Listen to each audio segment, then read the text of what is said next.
Hey everyone, Julian here and welcome back to another episode of the Learning Flask series. This is episode 15 and today we're going to be working with cookies.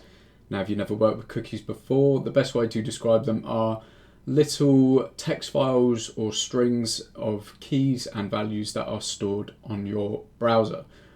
We can set cookies with our Flask application and we can get cookies and read them and work with them and do all sorts of fun things with cookies. Now, why use cookies? So I'm not an expert in cookies, but the best way I can describe them is that cookies are used to preserve some kind of state of a website or a web application. So, think like some kind of preference that you may want your users to be able to store. Let's say something like dark mode on a website, for example.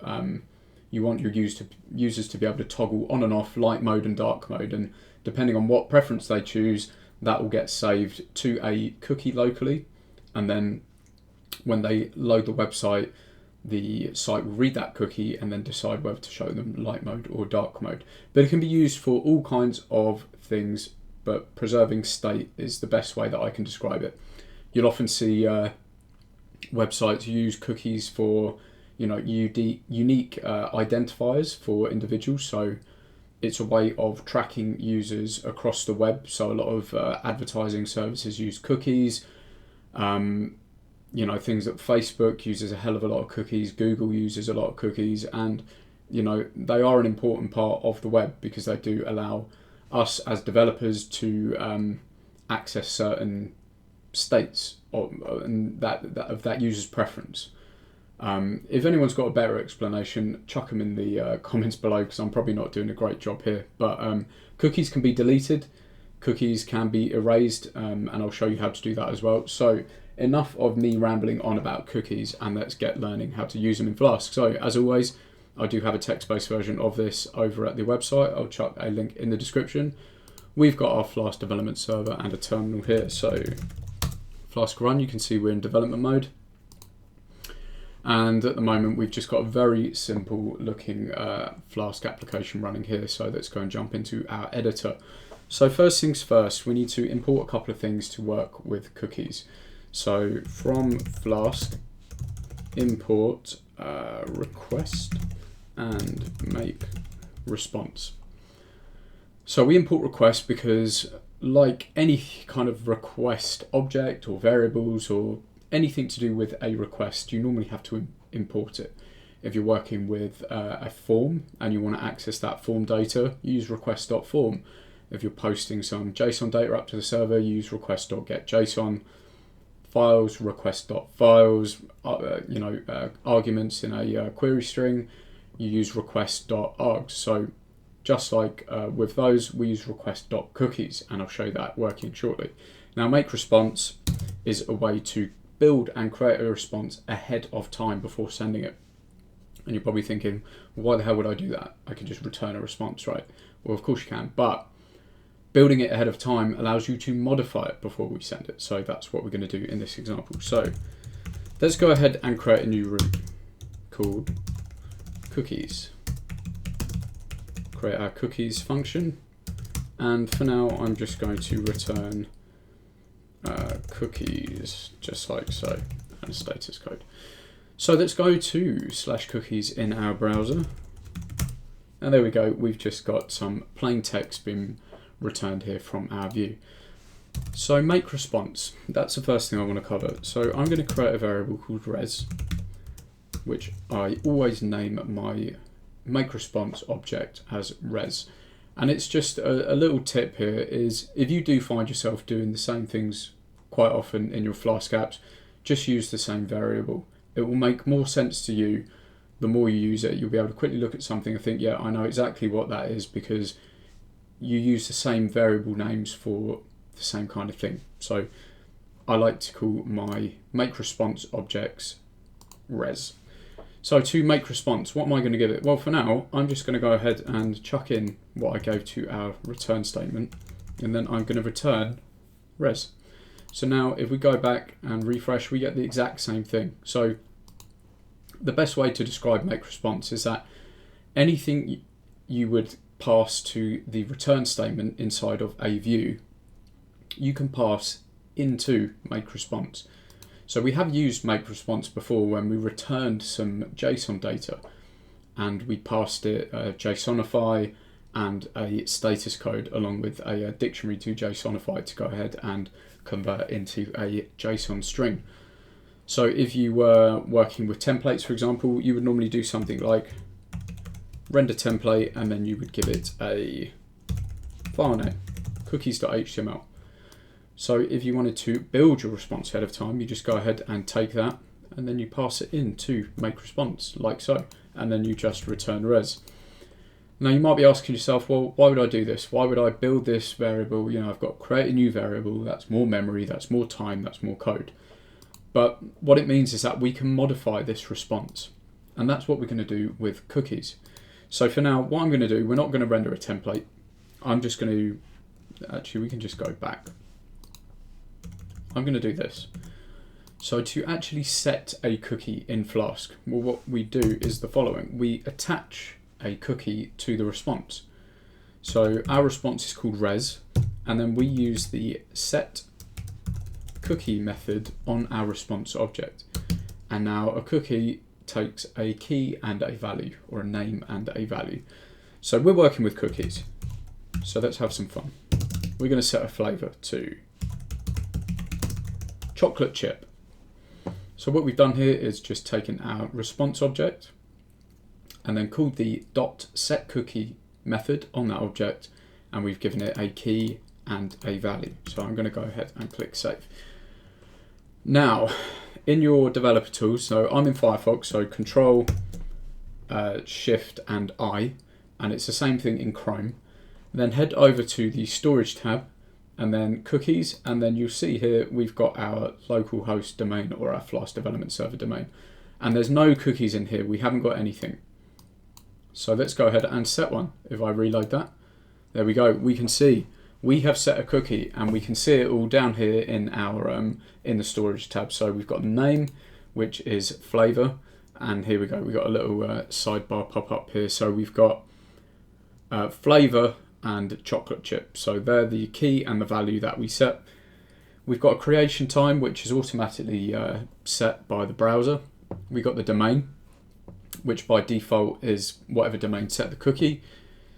Expires is the time or date time object of when the cookie is going to expire. We didn't explicitly set that, so it's just going to expire when we close the browser. So that's what session means.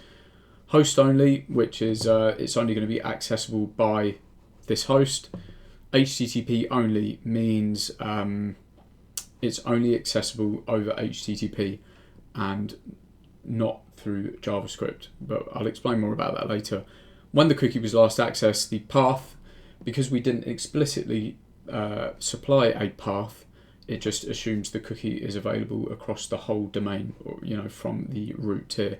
If we did specify a path of cookies, for example, that cookie would only get sent back to the server if the path matches cookies.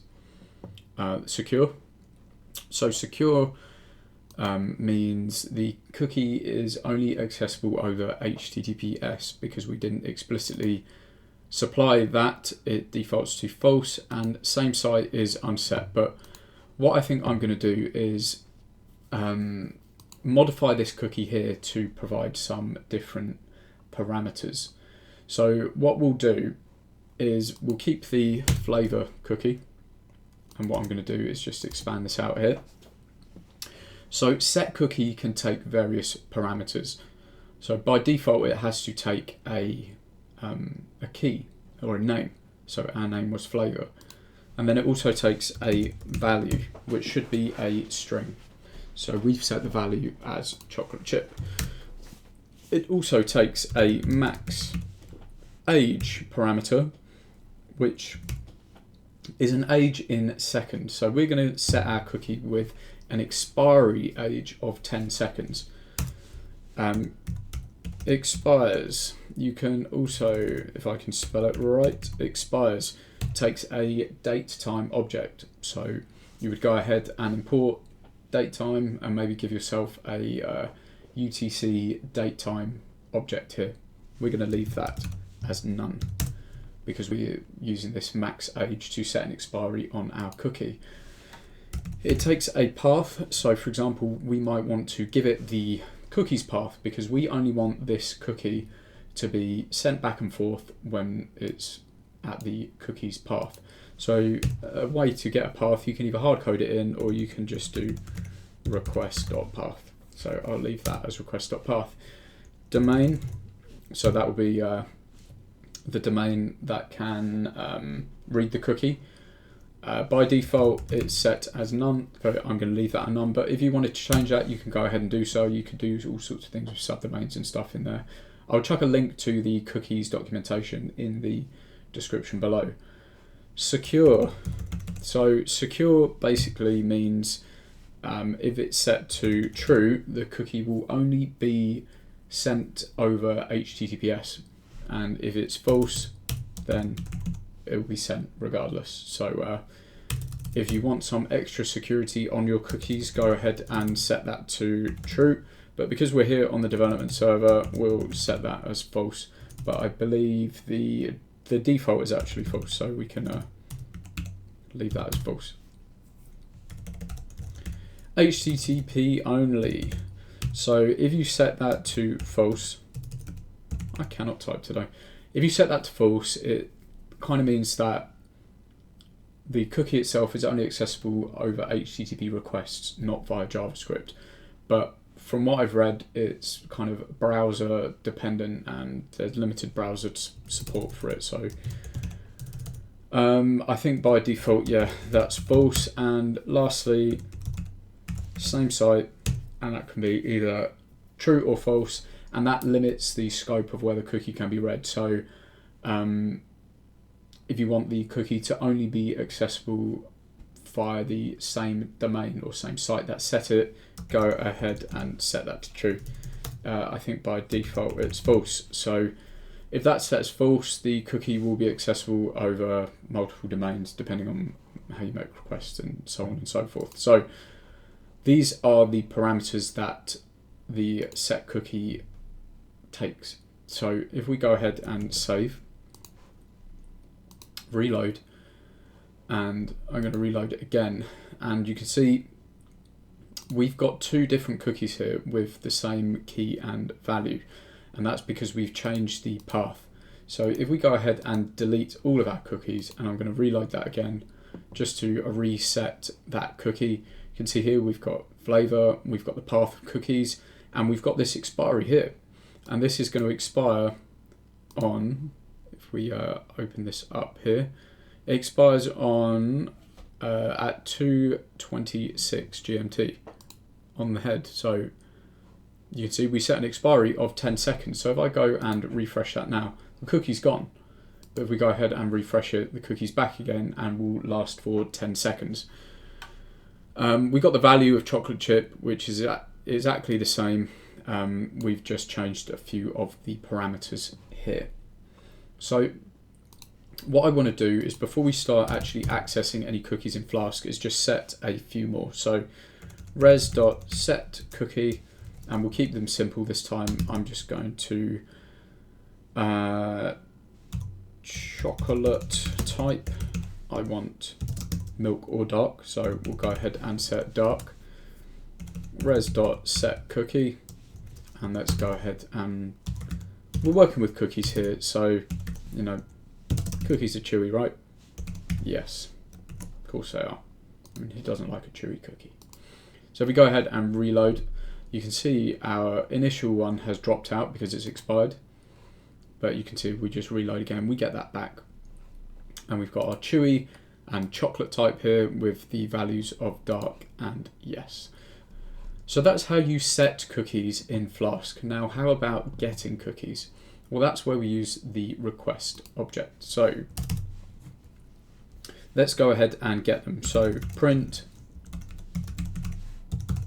request.cookies. So request.cookies is what we use to get the cookies. And there we go. If we refresh, we can see here Flask is kindly parsing this and turning it into a Python dictionary, just like it does with request.form or request.args. It will pass it into a dictionary that we can then access via keys So, sorry, mind blank there. Cookies equals, I'm going to go ahead and save our cookies dictionary into a variable called cookies. And then because it's a Python dictionary, we can just pluck them out with a key using .get. So let's go ahead and do so. So flavor, yes, I'm using the American spelling of flavor. I don't know why, I think it's just bad habit. Equals cookies.get, and then we'll give it a key of flavor, and let's just go ahead and print flavor. So you can see here, if you wanted to get a value, save it as a variable, and then do something with that variable, you can do so just by using the .get. And we use .get because, you know, like you've seen here, we've set an expiry on this cookie, and you've also seen that the client can delete and clear cookies from the browser. If you did cookies, and then rather than use .get and you used square brackets, just like you would, you know, accessing any other key of a dictionary, you might get an error because either the client's going to clear the cookies or that cookie's going to expire. So let's go ahead and save that as .flavor. If we refresh, we get none because that cookie's expired. We refresh again within 10 seconds, you can see here, we get chocolate chip. So, you know, for example, if we were to change this back to using these square brackets, oh my goodness me, flavor, go ahead and refresh, we get a key error because that cookie doesn't exist because it's expired. And it's not even getting down to resetting that cookie. So that's why we use .get. And we could do the same with our others. So we've got choc type equals cookies.get, chocolate type, and we've also got chewy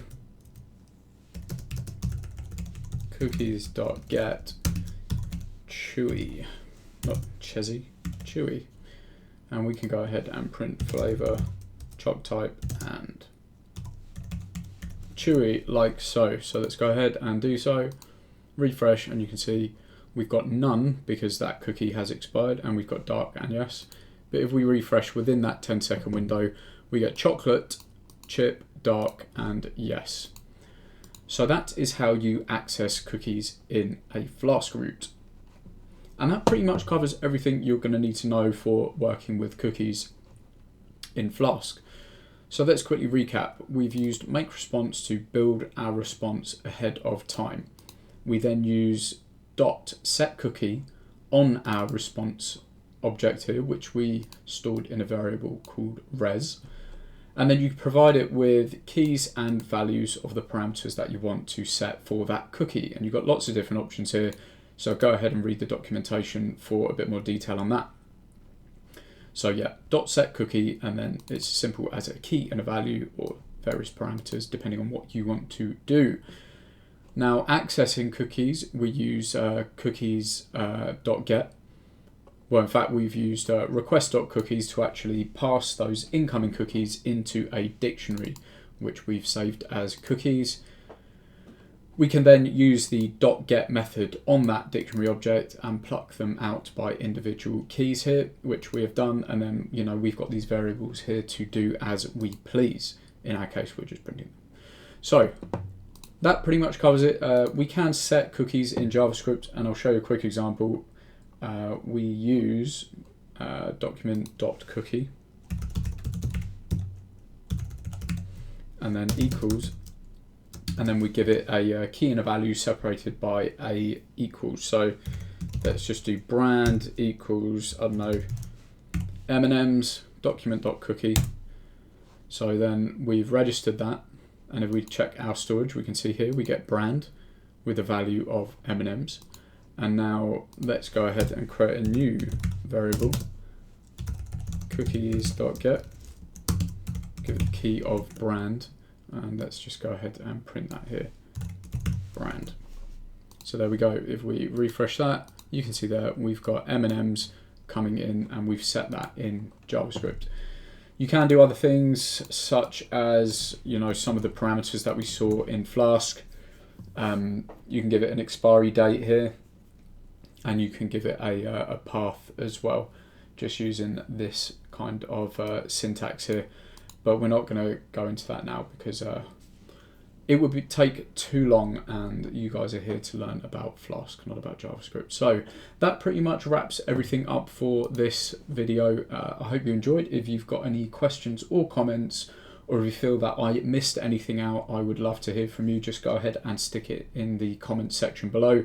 Again, I'll provide a link to the text-based version of this guide in the description of the video, along with some links to the documentation where you can read a bit more about cookies in Flask.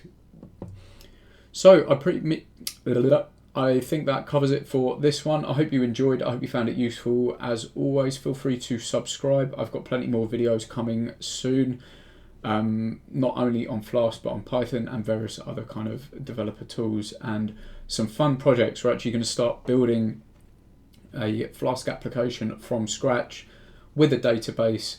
We're going to deploy it up to a server and do all sorts of fun stuff. So subscribe for that. That's going to be coming very soon. And as always, thank you very much for watching, and I will see you in the next one.